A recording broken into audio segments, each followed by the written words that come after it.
श्री राम जय जय राम। भोजन भी दो तरह का होता है, एक जीने के लिए खाया जाता है, एक खाने के लिए जिया जाता है। अब विचार कर लो हम लोग किस तरह खाते हैं, क्यों खाते हैं? जीने के लिए खाते हैं कि खाने के लिए जीता है। अजीर्ण भोजनम विस्तुल्यम, अजीर्ण भोजन, अधिक भोजन नहीं करना चाहिए। वैसे कुछ लोगों की तो आदत है, एक बार एक बेटी का विवाह हुआ तो उस विवाह में न्योता गया, तो उस न्योता में दो किशोरावस्था के बालक गए, काले काले थे। हमने देखा नहीं लेकिन सुना है, और ये कोई दंत कथा भी नहीं है और बहुत दूर की बात भी नहीं है, आपके जनपद गोंडा की ही बात है। और यहां से बहुत दूरी की बात भी नहीं, 50 किलोमीटर के अंदर की बात है। काले काले थे, एक वस्त्र में गए थे, पेट थोड़ा निकला हुआ था, बहुत ज्यादा उम्र भी नहीं थी। सुबह 8 बजे न्योता करने गए और भोजन करने बैठ गए, 3-3 पत्तल लेकर के। और रात्रि में 9 बज गए, बारात आ गई। तो बारात के स्वामी, घर के मालिक ने कहा भैया थोड़ा जल्दी कर लेते, बारात आ गई है।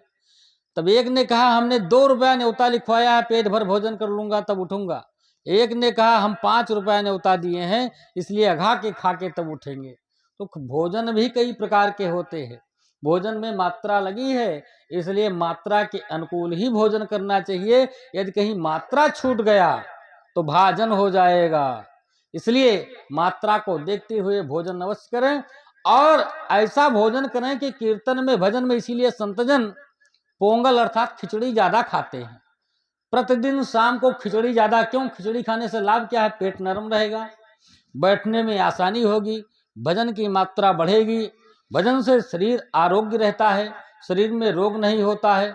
हमेशा याद रखो, जितने भजन करोगे, चाहे जैसा, जितने भजन करोगे तो शरीर में रोग नहीं हो सकता है, शरीर भी आरोग्यता की ओर रहेगा, स्वस्थ भी रहेंगे और छड़ी जैसा रहेंगे, छटकेंगे भी खूब।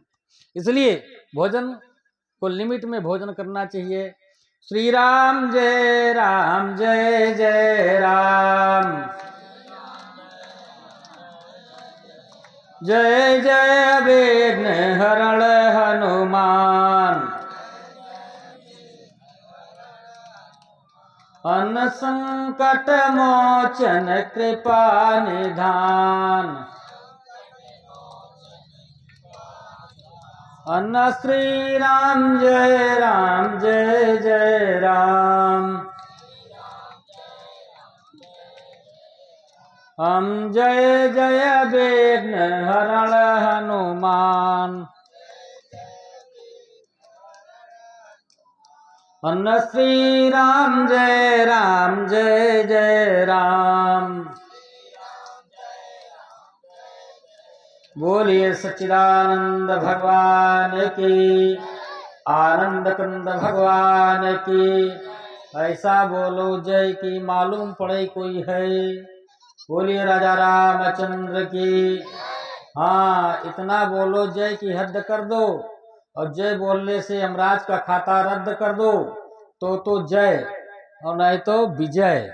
ध्यान रहे, बोलने में कंजूसी नहीं होना चाहिए, क्योंकि कीर्तन है नारद पद्धति। नारद पद्धति में ना बोलने से दोष होता, लेकिन बड़े फैशन चल गए। कहाँ तक? देखिए, किसी ने पूछा था एक संत जी से, महाराज कान क्यों लटका दिया गया है? तो बाबा जी ने बताया कि कलयुग में आंख कमजोर हो जाएगी तो चश्मा लगाने का स्टैंड है। और दूसरा, जब 21वीं शताब्दी चलेगी, 20वीं शताब्दी चलेगी, तो उसमें एक रोग चलेगा कोरोना काल, तो मास्क लगाने में सहायक होगा, इसलिए कान पे चमड़ा लटका दिया गया।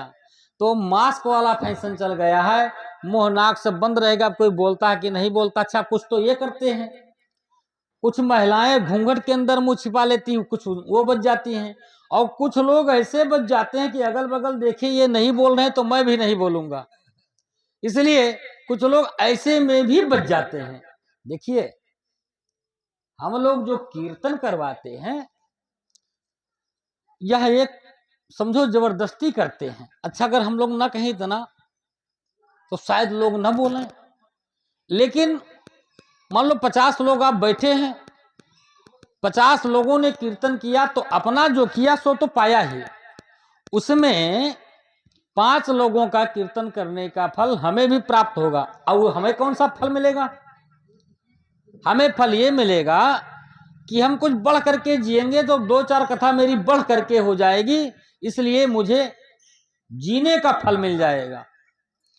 कथा जितनी देर कही जाती है अथवा जितनी देर सुनी जाती है, वक्ता श्रोता दोनों के लिए यही नियम है कि जितनी देर भगवत वार्ता होगी उतनी देर आपकी आयु से वह समय नहीं लिया जाएगा, भगवान अलग से देते हैं।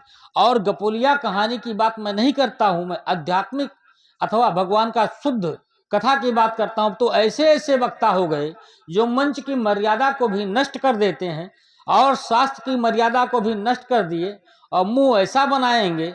एक तो सीतापुर में एक वक्ता है, हमने देख लिया है, आप लोग भी देखिएगा।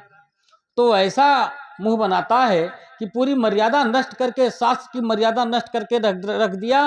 वो कह रहा वेद हम नहीं जानते हैं लेकिन हम लवेद जानते हैं। अब एक चीज और आ गया, एक बार की बात है, एक पंडित जी मिले, हम ही को मिले, तो हमसे पूछे वेद कितने होते हैं? मैंने कहा 4 वेद होते हैं। कहा नहीं जाने, वेद 8 होते हैं। तो हमने कहा भाई 8 कैसे होते? तब उन्होंने बताया कि 4 वेद और 4 गेद, वेद के 4 बेटे। अब हम हंस के टाल दिए। तो हमसे फिर पूछे कितने वेद होते हैं? तो हमने भी मजाक में कह दिया 8 होते हैं। कहा यही जान नहीं पाए, वेद 12 होते हैं। तो हम कहा वो क्या? कहीं 4 वेद और 4 गेद और फिर 4 गेदनी वेद। तो फिर हमसे पूछे अब वेद कितने होते हैं? हमने कहा 12 होते हैं। तो कहीं नहीं जान पाए, वेद 16 होते हैं। हम कहा वो कैसे? कहीं सब वेद का विवाह हो गया। तो हम कहें विवाह कहाँ से हुआ? कहें वेद वेदनी गेद गेदनी। अब इस प्रकार 16 वेद हो गए। तो वो ऐसे बोलते हैं कुछ वक्ता कि वेद हम जानते नहीं, हम लवेद सुनाएंगे। अब वेद के बजाय लवेद, तो 16 बजाय 16 और 4 20 हो गई। अब शास्त्र कहाँ रह गया? सारी मर्यादा नष्ट हो गई। कथा हमें यह शिक्षा नहीं देती है। नियम है गुरु परंपरा के अनुकूल विद्या अध्ययन करना चाहिए और गुरु के साथ रह करके कुछ दिन सेवा करके शारीरिक शिक्षा सारा प्रैक्टिकली ग्रहण कर लेना चाहिए। फिर समाज में निकल कर उपदेश दो, अवश्य समाज आपकी बात मानेगा। नहीं 90% मानेगा तो 10% तो जरूर मान लेगा, 10% उसका प्रभाव समाज पे अवश्य पड़ेगा। कोई टाल नहीं सकता है, दुनिया में कोई शक्ति नहीं है जो टाल दे। क्यों? क्योंकि एक बार की बात है, दुर्गा चालीसा में वर्णन आया, आप लोग श्रवण करें और देख लीजिएगा। शंकर आचार्य तब कीन्यो, शंकराचार्य भगवान ने आचार्य नामक तपस्या किया। इसमें भगवान शंकर की वासना होती है। काम क्रोध रुजित सब लीन्यो, काम क्रोध लोभ सब जीत लिया। शंकर आचार्य तब कीन्यो, काम क्रोध अर्जित सब लीन्यो। 19 दिन ध्यान धरत शंकर को, काहु काल नहीं सुमिरहु तुमको। एक भी समय भगवान शंकर को छोड़कर अलग उन महात्मा का ध्यान नहीं गया। कौन? भगवान स्वयं जगत गुरु शंकराचार्य, जिन्होंने रामानंदी संप्रदाय चलाया। रामानंदा स्वयं रामो पादुर्भूतो महितले, राम जी ही रामानंद के रूप में इस धरती पर अवतीर्ण होकर के एक संस्था की स्थापना किया। लेकिन इसके बावजूद भी, ब्रह्म की बात मैं बता रहा हूं, इसके बावजूद भी शक्ति रूप को मरम न पायो, शक्ति गई तब मन पछतायो। आप कुछ भी कार्य करेंगे तो उसमें शक्ति की आवश्यकता है। कुछ भी कार्य करेंगे, जल भी लेना है, वस्त्र भी लेना है, हाथ से छूना है, तो ये शक्ति के कारण ही हाथ उठता है, चलता है, वाणी बोली जाती है। जैसे शक्ति नाराज हुई, पीछे हट गई, तो मन में पछतावा होने लगा। तो ये नहीं कि हम केवल राम जी को माने, राम जी के साथ सीता जी को भी माने। ये बोलिए राजा रामचंद्र की। एक दूसरे के पूरक हैं, पति पत्नी में कोई अंतर नहीं होता है। पति पत्नी एक ही शरीर, अलग अलग केवल और आत्मा एक ही होती है। और अब यहाँ तक विवाहिता नारियों को लोग त्याग देते हैं और दूसरी को ला करके बिठा लेते हैं। तो जो विवाहिता नारी जो भी व्रत करेगी वो तो पति को मिलेगा, पति को नहीं मिलेगा, और पति जो करेगा वो पत्नी को मिल जाएगा।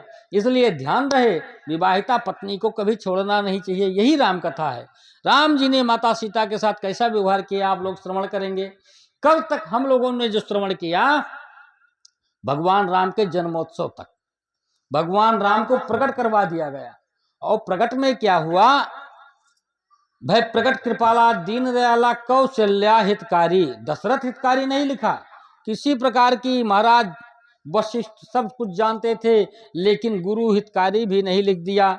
वहां पर लिखा गया कौशल्या हितकारी, क्योंकि भगवान राम माता कौशल्या को 2 बार जो स्वर्णिम अवसर दिया, वो महाराज दशरथ को नहीं प्राप्त हुआ।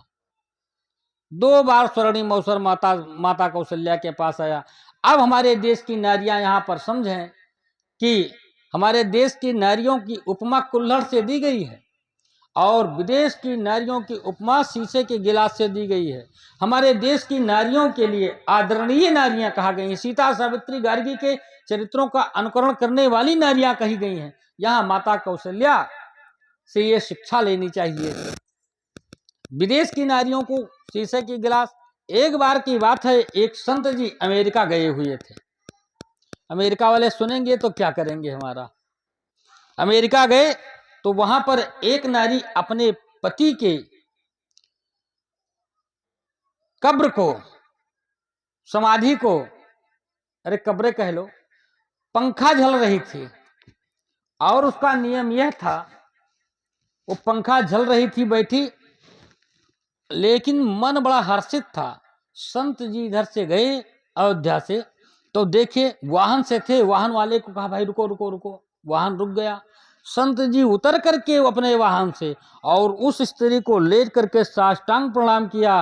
विदेश में भी ऐसे नारियों को इस दास का सादर प्रणाम। भला ऐसी परम सती नारी जो अपनी पति की समाधि को भी इस प्रकार पंखा झल रही कि इसको गर्मी न लगे।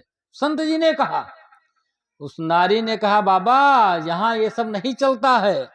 यहाँ सबसे बड़ा विधान यह है, मुझे जल्दी है कब्र सुखवाने की। नियम है हमारे देश की, जब तक हमारे पति की कब्र सूख नहीं जाएगी तब तक मैं दूसरा विवाह नहीं कर पाऊंगी। तो मुझे जल्दी है दूसरा विवाह करने की, इसलिए मैं पंखा झल करके इसको सुखवा रही हूं। उस नारी ने कहा। अब संत जी अपने कान में उंगली दे करके चल पड़े। तो विदेश की नारियों को शीशे का गिलास कहा गया कि बार बार धुलो पियो, किंतु मेरे देश की नारियों को कुल्हड़ की उपमा दी गई। केवल एक बार उपयोग किया जा सकता है। माता कौशल्या से शिक्षा मिलती है। माता कौशल्या ने त्रिलोक के स्वामी को विवश कर दिया अपने आंगन में क्रीड़ा करने के लिए। ऐसा परम हितकारी। अब अधिक एक शब्द पे जाने का समय नहीं, क्योंकि बहुत दूर चलना है, यात्रा लंबी है। तो अपने समय अभाव, अपने समय को देखते हुए हम लोग आगे बढ़ रहे हैं। माता कौशल्या के हितकारी में, क्योंकि माता कौशल्या को ही भगवान राम ने चतुर्भुज के रूप का दर्शन करवाया था। इतने नहीं, माता यशोदा को श्याम सुंदर ने भी दर्शन करवाया। श्रीमद् भागवत महापुराण में ठीक उसी प्रकार भगवान राम ने भी माता कौशल्या को दर्शन करवाया। भगवान श्याम सुंदर ने अपनी प्रथम लीला श्रीमती पूतना से शुरू किया, 3 अक्षर वाला नाम। और भगवान राम ने भी श्रीमती ताड़का से अपनी लीला प्रारंभ किया, ये भी 3 अक्षर वाला नाम। तो कहने का मतलब भगवान की लीला प्रारंभ होती है। और गोस्वामी जी ने लिखा, महाराज दशरथ प्रेम मगन हो गए कि मेरे घर में बालक का जन्म हुआ। उधर क्या हुआ, इधर दान कर रहे हैं। जितना दान दिया, दान लेने वाले भी दान कर दिया। दान में दान महादान। अपने पास जो पावा राखा तिन्ना ही, जिसको जो मिला उसने भी नहीं रखा, उसने भी दान कर दिया। श्री दशरथ जी महाराज चक्रवर्ती होने के साथ अपनी बहुत सारी संपत्तियां को लुटा दिया अपने पुत्र के जन्म के उत्सव में। और ध्यान रहे, अमोघ दान होता है। पुत्र जन्म हो और नाल छेदन न हो उस समय अमोघ दान, जो भी दान किया जाएगा उसका कभी नाश नहीं होता है, अमोघ दान कहलाता है। और जन्म से 6 घंटे के भीतर जात कर्म संस्कार होता है। यदि हम लोग अपने 16 संस्कार को याद कर लें, अपनी संस्कृति में आ जाएं, तो निश्चित करके हमारे संतान में ध्रुव और प्रहलाद की कमी नहीं रह जाएगी। और यदि बेटियां हुई तो सीता सावित्री की कमी बेटियां नहीं होंगी। जब बेटियां ऐसी हो जाएंगी तो हमको बहू भी ऐसे मिलेगी। लेकिन स्वयं जब हम ताड़का और शूर्पणखा बन जाएंगे तो सीता जैसी बहू नहीं पा सकते। जब हम राक्षसी प्रवृत्ति अपने अंदर उत्पन्न करेंगे तो सीता जैसी बहू नहीं। अरे दशरथ कौशल्या बन करके देखो, सीता जैसी बहुओं की कमी नहीं है। हमारे भारत में ये रत्नों की खान है। लेकिन एक बार हम अपना रूप बदल करके देखें तो माता कौशल्या, कौशल्याद नार प्रिय, सब आचरण पुनीत, हर आचरण में पुनीत रह करके एक बार अपने संतान की शिक्षा दो। जात कर्म संस्कार एक क्षण में मैं बता दूं, आप सभी लोग याद कीजिएगा। और जिसके घर में ईश्वर ऐसी कृपा करते हैं तो इसको अवश्य कीजिएगा। जन्म के 6 घंटे के भीतर यह संस्कार किया जाता है। स्वर्ण से, सोना से, शहद, किसी शुद्ध पात्र में थोड़ा सा शहद, 1-2 बूंद और बहुत थोड़ा सा घी लेकर के, और सोना के से चाहे अंगूठी हो, कोई भी चीज सोना का हो, उस संतान को चटा दिया जाए मात्र 3 बार। महामृत्युंजय मंत्र का उच्चारण करते हुए। मानो ना आता हो तो मैं माइक से नहीं बता सकता हूं, गायत्री मंत्र को का भी उस समय पाठ हो सकता है 3 बार, और पिला दिया जाए तो उस संतान की मेधा शक्ति जबरदस्त होगी। फिर उसके संस्कार में परिवर्तन होगा। और गर्भस्थ शिशुओं के ऊपर भी प्रभाव पड़ता है। प्रहलाद चरित्र में आप लोग सुन चुके हैं। तो कहने का मतलब ये हमारी भारतीय संस्कृति है।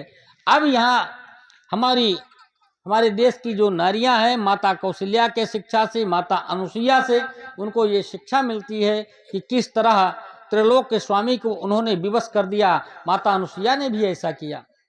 तो माता कौशल्या के सामने, कौशल्या के हितकारी में, कौशल्या के हित में भगवान राम चतुर्भुज रूप में प्रकट होकर के सर्वप्रथम माता कौशल्या को दर्शन दिया।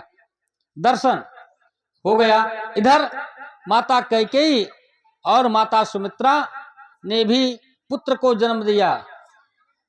माता कैकेयी के गर्भ से श्री भरत जी का और माता सुमित्रा के गर्भ से श्री शत्रुघ्न जी और श्री लक्ष्मण जी का जन्म हुआ। महाराज के तक 60,000 वर्ष बीत गए, एको पुत्र नहीं हुआ। लेकिन जब देखे कि कौशल्या जी से 1, कैकेयी जी से 1 और सुमित्रा जी से 2, 4 बच्चे हुए। कैसे? वही खीर से। अग्निदेव किसकी कृपा से? संत कृपा से। कौन से संत? श्रृंगी ऋषि। अब हम लोग इसको यही रोकते हैं, थोड़ी देर के लिए विषयांतर होकर के श्रृंगी ऋषि की ओर चलते हैं, क्योंकि हमने बताया था, कल बताएंगे। श्रृंगी ऋषि की ओर। श्रृंगी ऋषि जैसे महान तपस्वी और कैसे आ गए? बहुत दिन पहले की बात है।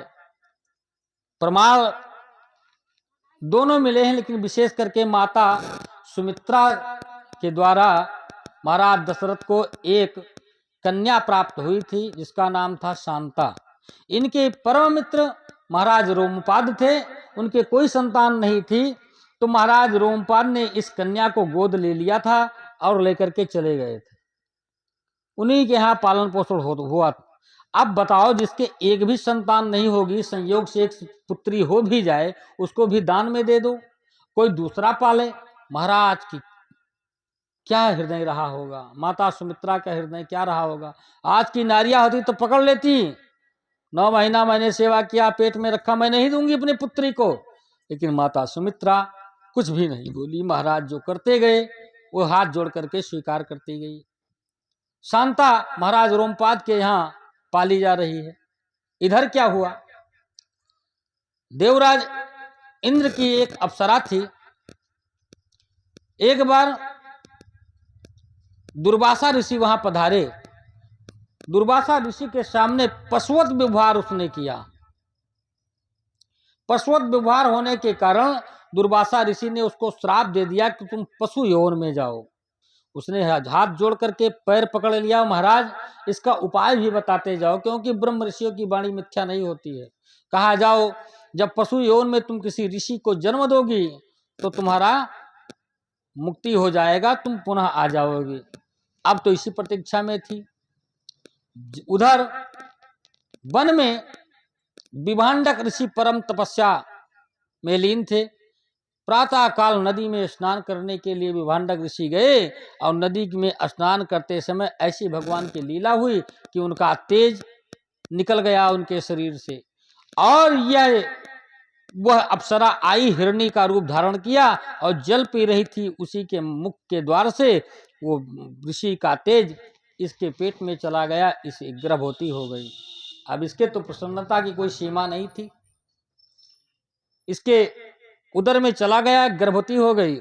ऋषि का तेज समय आने पर एक मनुष्याकार बच्चे को जन्म दिया और उस बालक के शीश पर एक सींग थी, इसीलिए इनका नाम पड़ा श्रृंगी ऋषि। जल पीते समय इनका जन्म हुआ और वहीं पर छोड़कर चली गई। ऋषि त्रिकालज्ञ थे, सब कुछ जानते थे, समझ गए कि मेरे द्वारा मेरे एक बेटे का जन्म हुआ, उठा के लाए और अपने आश्रम में पालने लगे। नैष्ठिक ब्रह्मचारी अपने पुत्र को बनाना चाहते थे महाराज विभांडक। यहां तक महाराज विभांडक ने अपने आश्रम से लताओं को काट दिया, एक भी लता नहीं थी। अपने आश्रम में शेरनी को नहीं आने देते थे, केवल शेर आ सकता था, कोई भी स्त्री रूप में आ ही नहीं सकता था। नैष्ठिक ब्रह्मचारी अब वेद पढ़ाते थे। स्त्री के विषय में, संसार के विषय वस्तु में महाराज ऋषि श्रृंगी कुछ जानते ही नहीं थे कि क्या होता है संसार। केवल फल खाते थे, पेड़ की पत्तियां भी खा लेते थे, वेदाध्ययन करते थे, साधना करते थे। इधर क्या हुआ, राजा रोमपाद के राज्य में अकाल पड़ गया, बारिश नहीं हुई। ज्योतिषियों को बुला करके महाराज रोमपाद ने कहा कि हमारे राज्य में बारिश क्यों नहीं हो रही है। अकाल जनकपुर में भी पड़ा, कारण बताएंगे। ज्योतिषियों ने बताया महाराज यदि नैष्ठिक ब्रह्मचारी श्री श्रृंगी ऋषि आपके राज्य में यदि आ जाएं तो मूसलाधार बारिश होगी। तो भाई श्रृंगी ऋषि को लाया कैसे जाए। विभांडक ऋषि का बहुत सख्त नियम है और ऋषियों का श्राप बड़ा दारुण होता है, अपने जान की बाजी कौन लगाएगा। महाराज ने राज्य में ढिढोरा पिटवा दिया कि जो भी श्रृंगी ऋषि को लाएगा उसको मैं आधा राज्य दे दूंगा। तो लोभी आजे नहीं है, लोभी तब भी थे। कई लोगों ने अपना अपना उद्योग सोचा, लेकिन विभांडक ऋषि का कोप इतना तीव्र था, इतना दारुण था कि किसी की हिम्मत नहीं हुई। उनकी तपस्या इतनी प्रखर थी। देखिए तपस्या आपके अंदर होगी तो निकट आने की क्षमता किसी के अंदर नहीं होगी, अधिकतम लोग डरेंगे। लेकिन महाराज रोमपाद के राज्य में कुछ वैश्याएं रहती थी। वैश्याओं ने कहा यदि जीवन है ठीक है, और यदि मेरा जीवन राष्ट्र हित के लिए चला जाएगा, राजा के लिए, अपने राष्ट्र के लिए चला जाएगा, तो मुझे परम गति हो जाएगी। क्यों ना इसका भार हम ही ले लेते हैं। वैश्याओं ने स्वीकार कर लिया। महाराज मैं प्रयास करती हूं। महाराज ने कहा तुम्हें कौन कौन सी सामग्री की व्यवस्था है। महाराज एक नाव की व्यवस्था कर दो, सुंदर नाव, और उसमें कुछ अच्छे अच्छे रसगुल्ले और लड्डू, कुछ मिठाइयां और कुछ फल भरवा दिए जाएं। वैश्याओं ने अच्छा अच्छा श्रृंगार किया, बढ़िया लंबी लंबी चोटी, सुगंधित सेंट इत्यादि लगा करके तैयार हो गई। सुंदर सुंदर वस्त्र आभूषण पहन करके सुसज्जित, किसी भी कला में वो कमजोर नहीं थी, सारी कलाओं से परिपक्व होकर के और विभांडक ऋषि की आश्रम की ओर चल पड़ी। आश्रम के कुछ दूरी पर रह करके चारों तरफ निगरानी कर लिया कि विभांडक ऋषि बाहर कब जाते हैं कंदमूल फल लाने के लिए। जब निश्चित कर लिया विभांडक ऋषि का समय, जैसे विभांडक ऋषि आश्रम से गए कंदमूल फल लाने के लिए, वैश्याएं धीरे से उनके आश्रम में प्रवेश कर गईं। प्रवेश जैसे वैश्याओं ने किया तो श्रृंगी ऋषि तो भाई वेद पढ़ते थे, श्रृंगी ऋषि यही जानते थे कि अतिथि देवो भव, जो अतिथि है वो आता है, वो हमारा देवता है, उसकी पूजा करनी चाहिए। जैसे वैश्याओं ने वहां पहुंची, केश इत्यादि अपना खोल लिए और जिस प्रकार एक ऋषि रहता है, आभूषण वही, वस्त्र वही, केवल केश को थोड़ा परिवर्तन कर दिया उन वैश्याओं ने। अब पहुंच गई। अब भाई आडंबर तो करने हैं। वैश्याओं का यद्यपि हृदय कांप गया कि इतने बड़े ऋषि से मैं अपनी पूजा करवाऊं, हृदय तो उनका कांप गया, लेकिन अब कुछ आडंबर किए बिना काम नहीं बन सकता है, राष्ट्रहित का काम था। तो कहा गया है, युद्ध में, प्यार में, चुनाव में किसी बेटी का विवाह हो जाए, किसी की नौकरी लग जाए, किसी की जान बच जाए और अपने राष्ट्र का हित हो जाए, तो यदि कुछ भी करना पड़ता है तो एक बार कर देना चाहिए। चुनाव भी लड़ते हैं तो किसी का भी सामना हो तो उसको जीत लेना चाहिए। युद्ध भी हो चाहे छोटा हो बड़ा, लेकिन युद्ध न्याय संगत कर लेना चाहिए। प्यार भी हो जाए तो किसी भी वर्ण से हो जाए तो उसको स्वीकार कर लेना चाहिए। युद्ध में, प्यार में, चुनाव में सब कुछ जायज है, कुछ नाजायज नहीं। राष्ट्रहित का कार्य इनको करना था। अब श्रृंगी ऋषि ने अर्धपाद इत्यादि दिया, आसन दिया, बिठाया और चरण इत्यादि पखारे और अपने रेशमी दुपट्टे से पैर इत्यादि पोंछ करके पूजा किया और जो कुछ उनके कुटिया में था ला करके प्रसाद के रूप में दिया पाई। अब श्रृंगी ऋषि इनसे लगे वाल्मीकि रामायण में पूछने, आप लोग किस गुरु के शिष्य हैं? सबसे पहला, ब्राह्मण के पास जाएंगे तो ब्राह्मण वेद शास्त्र की बात करेगा, क्षत्रिय के पास जाएंगे तो अस्त्र शस्त्र की बात करेगा और वैश्य के पास जाएंगे तो व्यापार की बात करेगा।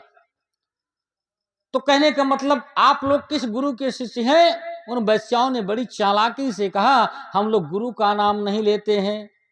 तो श्रृंगी ऋषि समझ गए, आत्म नाम गुरुर नाम और नामस्य कृपणस्य अपना नाम। आप जानते नहीं हो, राम भरोसे सिंह मेरा नाम है।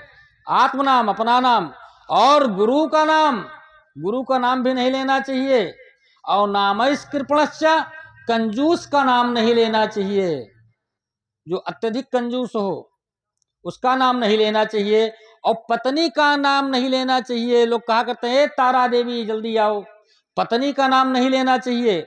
और अपने बड़े बेटे का नाम भी नहीं लेना चाहिए, बड़े बेटे को भी भैया बाबू कह करके पुकारना चाहिए।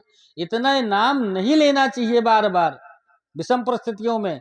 उन वैश्याओं ने कहा कि हम लोग गुरु का नाम नहीं लेते हैं। अच्छा, एक बात से बच गई, गुरु का नाम नहीं लेते हैं। अच्छा, तो आप कौन सा वेद पढ़ती हैं? बोले साम वेद पढ़ते हैं। अच्छा, साम वेद क्यों कह दिया? यजुर्वेद कह सकती थी, लेकिन उसने कितनी चालाकी से कहा साम वेद। अच्छा, आप लोग किस गोत्र के ऋषि हैं? अब फंस गई वैश्याएं। वैश्याओं ने तुरंत बात बदल दिया, हम लोग अभी वेद अध्ययन शुरू किए हैं, इसलिए अभी गोत्र प्रवर के बारे में हमारे गुरुदेव ने नहीं बताया है। आप क्या करते हैं? उन्होंने कहा, मैं तो यजुर्वेद पढ़ता हूं। अच्छा, वैश्याओं की ओर देख करके श्रृंगी ऋषि ने कहा, आप लोग के जो ये चेस्ट हैं, जो सीने हैं, ये इतने बड़े बड़े क्यों हैं? क्योंकि ज्ञान नहीं था कुछ। उन्होंने कहा, हम लोग जब सामवेद पढ़ते हैं तो अलाप भरते हैं, गायन है सामवेद, अलाप भरते हैं। उस अलाप के कारण से हमारे वक्षस्थल थोड़ा ऊंचे हो गए हैं। तब तक वैश्याओं ने अपने बगल से रसगुल्ला और लड्डू दिया, महाराज मेरे देश का ये चीज खाओ। अब एक रसगुल्ला श्रृंगी ऋषि ने खाया तो बड़ा मीठा लगा, अच्छा लगा, अंदर चला गया एक ही रसगुल्ला में। श्रृंगी ऋषि को पता नहीं कि ये क्या है। श्रृंगी ऋषि ने कहा, भाई कौन सा ये फल है? ना इसमें छिलका है, ना इसमें बीज है, बड़ा मीठा है, ये फल कौन सा है? कहा हमारे देश में ऐसे ऐसे तो बहुत फल लगे हैं। तुरंत वैश्याओं ने एक लड्डू भी दे दिया। अब लड्डू खाए तो और अच्छा लगा, उसके विषय में भी पूछे। अब वहीं पर वैश्याओं ने अपना जाल शुरू कर दिया और वही लड्डू रसगुल्ला कहे आप इसको खाइए तो, और मेरा आश्रम निकट ही है, मेरे आश्रम तक चलिए, वहां इससे अच्छे अच्छे फल आपको खाने को मिलेंगे। वहां से उन वैश्याओं ने श्रृंगी ऋषि को अपने जाल में फंसा करके देखिए, यहां पर महिलाओं का जाल देख लीजिए एक ऋषि को किस तरह बझाई।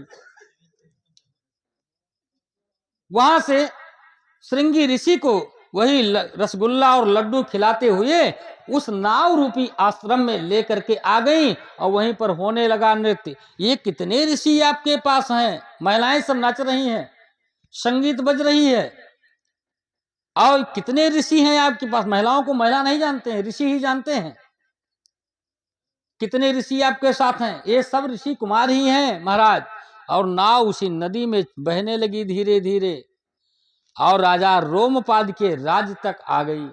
महाराज श्रृंगी ऋषि का जैसे प्रवेश राजा रोमपाद के राज में हुआ, गड़गड़ाहट बादल उठा, घनघोर बिजली चमकी और मौसम बादल का ऐसा हुआ कि मानो अभी पूरा संसार प्रलय कर देंगे।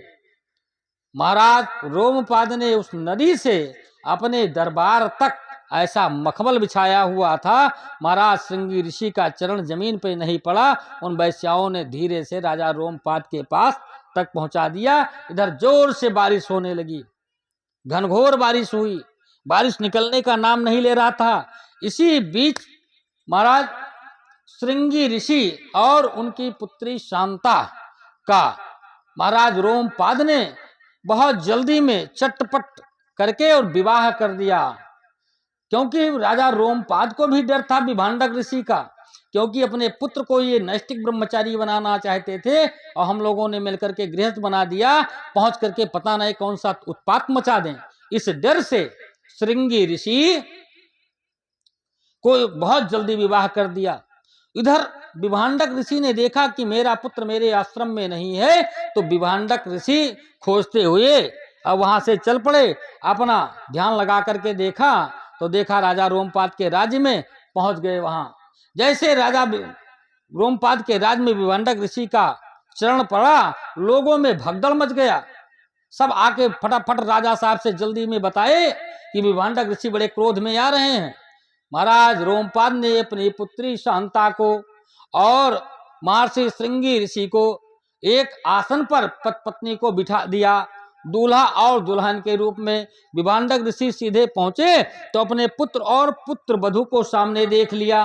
विभांडक ऋषि का थोड़ा क्रोध शांत हुआ। ये सब ब्राह्मणों की चाल है, ब्राह्मणों की मंत्रणा थी कि इस तरह करो। विभांडक ऋषि अपने पुत्र और पुत्र वधू को सामने देखा तो थोड़ा शांत हो गए। शांत हुए कि देखो, यदि मैंने श्राप दे दिया तो मेरा पुत्र मेरी पुत्र वधू इसके जीवन में उत्पात हो जाएगा। तो अब विवाह हो ही गया है, इसलिए अब श्राप देना उचित नहीं। वहीं पर अपने पुत्र और पुत्र वधू को आशीर्वाद प्रदान किया और स्वयं वन के लिए तपस्या करने के लिए वन में चले गए। यही श्रृंगी ऋषि महाराज वशिष्ठ के कथनानुसार, देखिए एक ऋषि का विवाह हो जाने के बाद भी इनकी तपस्या में कोई परिवर्तन नहीं हुआ, क्योंकि जगत कल्याण के लिए। और यदि विवाह भाग्य में है, जैसा लिखा है तो हो करके रहेगा, कोई टाल नहीं सकता है। एक संत जी तो 55 वर्ष की अवस्था में विवाह किए। विवाह तो करना ही पड़ता है, तो वैसे विवाह करना कोई दोष नहीं है। श्रृंगी ऋषि का विवाह हो गया। यही श्रृंगी ऋषि को श्री वशिष्ठ जी की आज्ञा अनुसार ला करके और इनसे भगत सहित मुनि आहुति दीन है। इनकी आहुति से अग्निदेव प्रकट होकर के और वो खीर दिया, जिससे चारों राजकुमार उत्पन्न हो गए, जन्म ले लिए।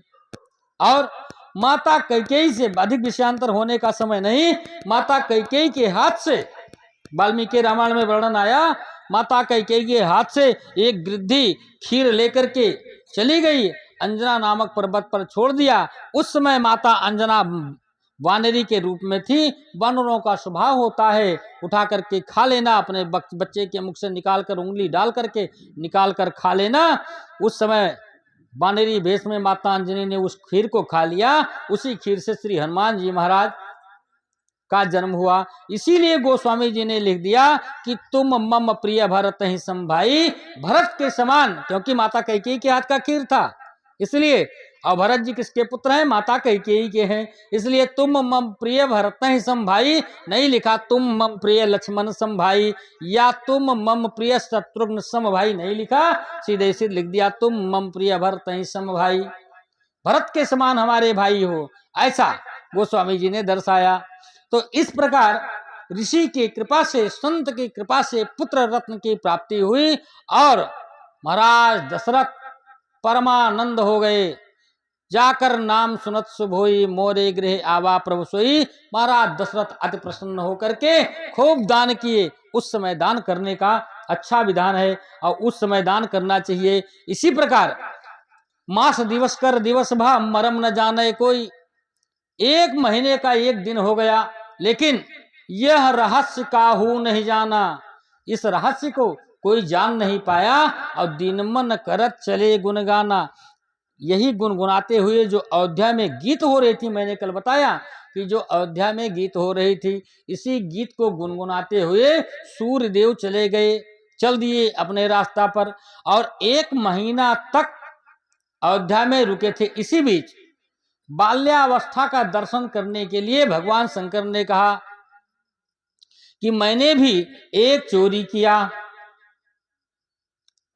देवी एक चोरी किया। बोले कौन सी चोरी? बोले हम और काकभूषुंडी जी दोनों लोग दर्शन करने की इच्छा से अयोध्या में गए गुप्त रूप में। बोले कौन सा भेष बनाए? भगवान शंकर कहते हैं देवी मैंने ज्योत्साचारी का रूप बनाया और काकभूषुंडी को अपना चेला बनाया और मैं इतना बुजुर्ग बना कि मुझे दिखाई नहीं दे रहा था। तो जैसे राजमहल में जाने का नंबर आया, काकभूषुंडी को आगे हमने भेज दिया तो राजमहल के द्वार पर बैठने वाली जो दास दासियां थी उन्होंने रोक दिया, अंदर नहीं जाने देंगे। बाद में मेरा नंबर आया, मैंने कहा मैं एक ज्योतिषाचार्य हूँ, ब्राह्मण हूँ और बालक को आशीर्वाद देने जा रहा हूँ। तो हम तो अंदर चले गए, काकभूषुंडी जी रह गए। काकभूषुंडी जी दोबारा भी नहीं जाने के लिए पाए। अब काकभूषुंडी बाहर से तो हमारे पास फोन करना शुरू कर दिए। भाई मेरा मोबाइल नंबर उस समय था 9936 लेकिन अब मैं फोन भी नहीं उठा पा रहा था। लौट करके मैं आया जब पुनः गेट पर, तो उन दास दासियों से मैंने कहा देवी मुझे दिखाई नहीं देता है, मैं ज्योतिषाचार्य हूँ, जरूर हस्तरेखा का ज्ञान है मुझे, किंतु जब मेरा शिष्य है वो रेखा देखेगा और हम फलादेश करेंगे, इसलिए उसको अंदर आने दो। तो हम और काकभूषुंडी दोनों लोग अंदर पहुंच गए। अब मेरे अंदर बड़ी लालसा थी, मेरी दाढ़ी भी बड़ी बड़ी थी, मेरे अंदर बड़ी लालसा थी कि राज राजेंद्र राघवेंद्र सरकार को एक बार गोद में लेकर के उनका प्रणाम कर लें। दाढ़ी हमारी बड़ी बड़ी थी। देवी बड़े अन्य विनय से माता कौशल्या के हाथ से किसी प्रकार कुछ क्षण के लिए जैसे राज राजेंद्र राघवेंद्र सरकार मेरी गोदी में आए, उसी समय मेरी समाधि लग गई। भगवान राम ने अपने हाथ पैर को चलाना शुरू किया और कहा बाबा समाधि लगाने का समय ये नहीं है। कहा भगवान यथाशीघ्र जो करने आए हैं कीजिए, उसके बाद यहाँ चलिए, हमको लीला करने दीजिए। मेरी समाधि नहीं उठी तो भगवान राम ने अपने हाथ को तेजी से चलाया और मेरी दाढ़ी को पकड़ कर कस के हिलाया तो मेरी समाधि टूट गई। बाबा जल्दी कीजिए जो करने आए हैं। मैंने कुछ फलादेश किया, वनवास के पहले तक सारा फलादेश कर दिया। इसी बीच भगवान का आदेश हुआ, मैं चला आया। देवी तो चोरी से मैंने दर्शन वहां पर किया, मैं आ गया। अनेक प्रकार की वहां पर महाराज दशरथ आनंदित होकर के दान किए, खूब लुटाए। और उसी बीच जब कुछ दिन और बीत गया, भगवान कुछ चलने लगे, तो जब राजा चक्रवर्ती नरेश महाराज दशरथ बैठते थे भोजन करने के लिए और बुलाते थे, लेकिन बाल समाज तज करके भगवान राम नहीं आते थे, क्योंकि पिता हैं, विश्वास के प्रतीक हैं। और जैसे श्रद्धा रूपी माँ एक बार पुकारती थी, भगवान राम दौड़ते हुए आते थे और माँ की गोद में बैठ जाते थे। एक बार की बात है, माता कौशल्या ने अपने पुत्र को स्नान करवा करके पलना में पहुंचा दिया। एक बार जननी अनवाए और कर श्रृंगार पलना पहुंचाए, श्रृंगार करके पहुंचा दिया और अपना भोजनशाला में गई। एक बार की बात है, एक संत जी एक नेता को कह दिया साला। अब पत्रकार लोग भी उनको घेर लिए और कहा तुमने हमारे नेताजी को साला कह दिया। तो संत जी ने बड़ा सटीक उत्तर दिया, कहा हमारे में पाकशाला, हमारे में गौशाला, हमारे में यज्ञशाला, तो हमने नेता साला कह दिया तो क्या बुरा कह दिया, हमारे में सब साला ही साला है। तो कहने का मतलब पाकशाला में गई भगवान का भोग लगाने के लिए, और जैसे पाकशाला से लौटी भोजन की थाल लेकर के भगवान के सामने भोग रख दिया। फिर कुछ काम में इधर उधर व्यस्त हो गई, देखती क्या है घूम कर आई कि जो भगवान के सामने भोग रखा है भगवान राम उसको खा रहे हैं। और तुरंत वहां से लौट करके आई, पलना में देखा तो यहाँ देखा बाल कहाँ पर सूता, यहाँ देखिए बालक सो रहा है। फिर वहां गई तो देखिए बालक गोविंदाय नमो नमा कर रहा है, खा रहा है। यहाँ वहां दुई बालक देखा, मति भ्रम मोर की आन विशेखा, मेरी मति भ्रमित हो गई है कि मैं स्वप्न देख रही हूं। ऐसा कैसे हो गया, एक ही बालक दो जगह, ये संभव कैसे। तुरंत भगवान राम ने वहां पर माता कौशल्या को दोबारा एक अवसर दिया। देख रावा मात निज और अद्भुत रूप अखंड, अद्भुत रूप दिखाया, रोम रोम प्रति लागे और कोटि कोटि ब्रह्मांड। जय शरीर में रोम रोम ब्रह्मा विष्णु महेश अनेक प्रकार के ब्रह्मांड, ये धरती कई सूर्य चंद्रमा, कई करोड़ों सूर्य चंद्रमा उनके पूरे शरीर में दिखाई देने लगे। कहा मां चिंता मत करो, जो आपने पूर्व जन्म में तपस्या किया था वही मैं हूं, जो आपने मांगा था। माता का शरीर पुलकित हो गया, वाणी से मुख नहीं, वाणी नहीं खुल रही थी, हृदय पुलकित हो गया, गदगद हो गया, मां अति प्रसन्न हो गई।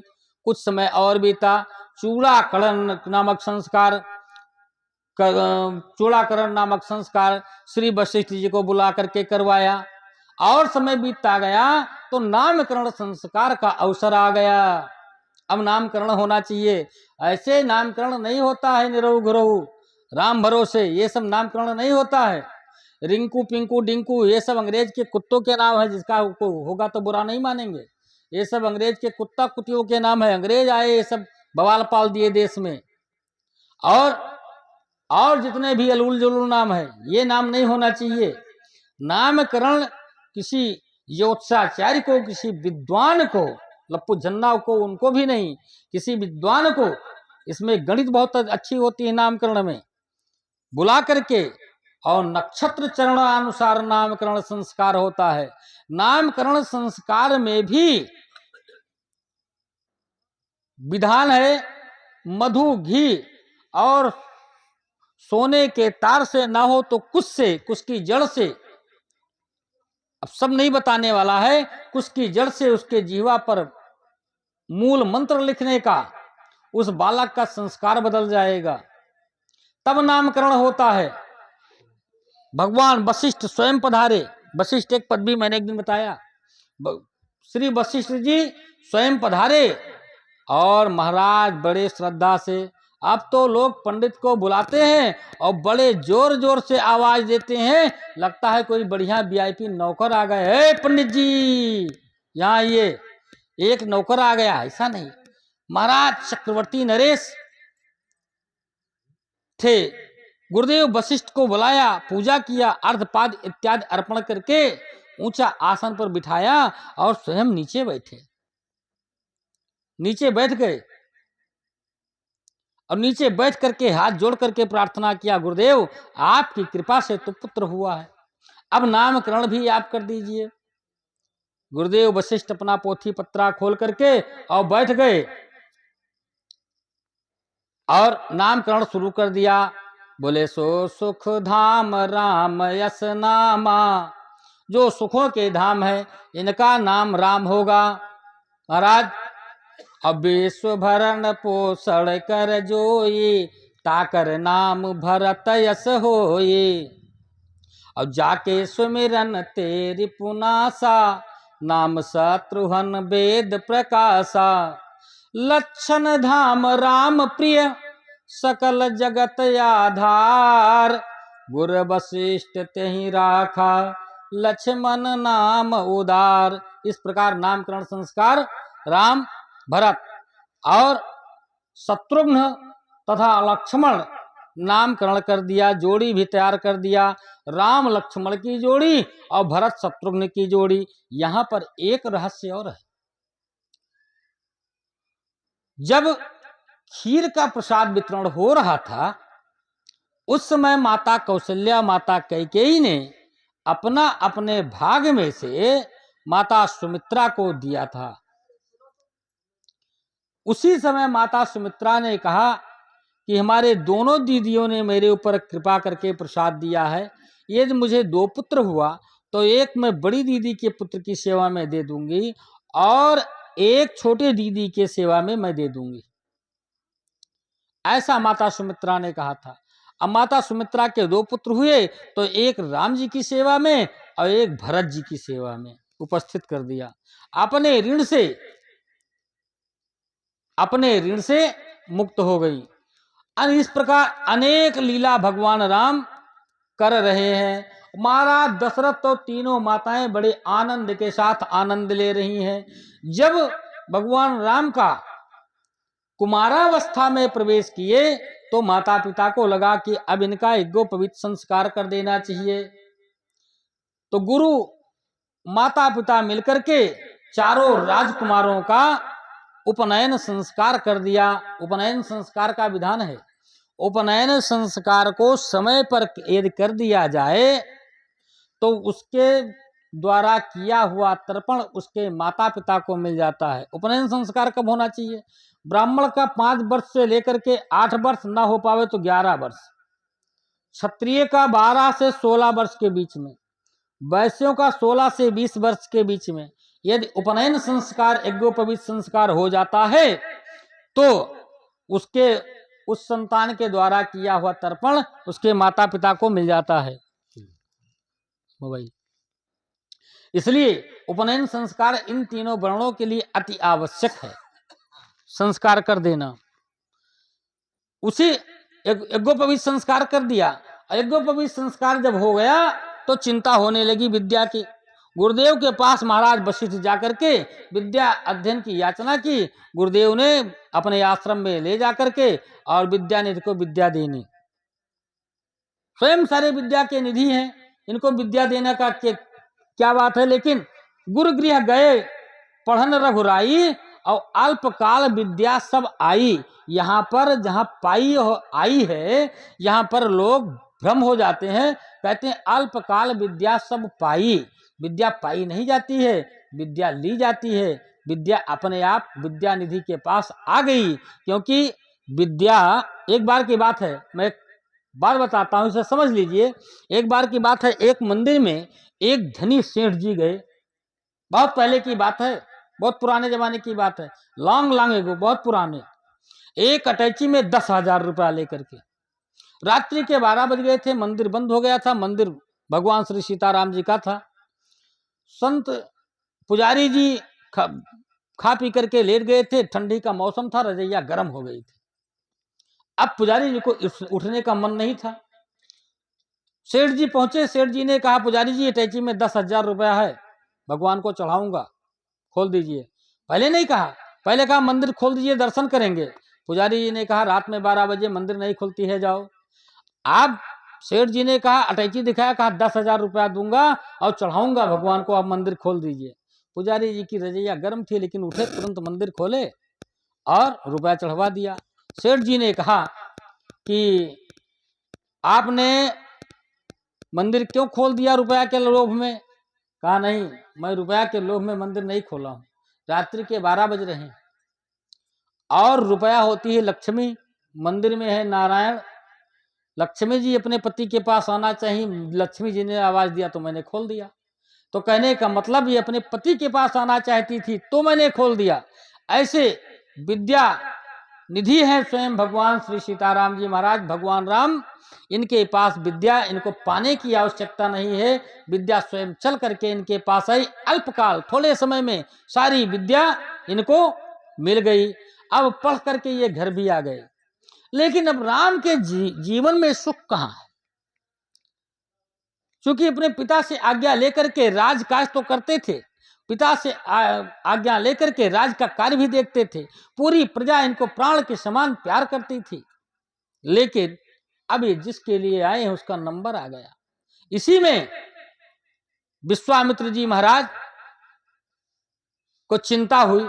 कहा, विश्वामित्र महामुनि ज्ञानी और बसहि विपिन शुभ आश्रम जानी। विश्वामित्र को महामुनि की उपमा दी गई, उपाधि दी गई, महामुनि हैं। और बसहि विपिन, वन में बस करके, बसहि विपिन शुभ आश्रम जानी। इसी बीच आश्रम बना करके जंगल में रहते थे, यज्ञ तपस्या करते थे। और विश्वामित्र का नाम विश्वामित्र क्यों हुआ? विश्व के मित्र थे, विश्व के हित में जो कार्य करते थे। देखिए, विश्वामित्र जैसा मुनि भी कोई नहीं। विश्वामित्र एक राजा थे और आपके घर में सब सुखी संपन्नता है तो आपको भगवान याद नहीं आएंगे? एक राजा अपना राज्य छोड़ करके, सारा वैभव त्याग करके एक सन्यासी हो गए। और सन्यासी के बावजूद भी श्रीमती मेनका आ गई। और जब मेनका आई तो शकुंतला को उत्पन्न कर दिया, तपस्या छीण हुई। फिर भी वाल्मीकि रामायण में यहां तक वर्णन आया कि विश्वामित्र 10-10 हजार वर्ष तक एक आसन पर लकड़ी का जैसे कोई खूंटा गाड़ दिया जाए, न हिले न डूले, ठीक उसी तरह 10-10 हजार वर्ष तक एक आसन में बैठ करके तपस्या करते थे। ऐसे विश्वामित्र को महामुनि की उपमा दिया गया। लेकिन जैसे राक्षसों का उत्पात इनके ऊपर हुआ, इनकी पदवियां घट गई, इनकी डिग्रियां घट गई। बोले, गाधिता नय मन चिंता व्यापी, और हर बिन मरहि न निश्चर।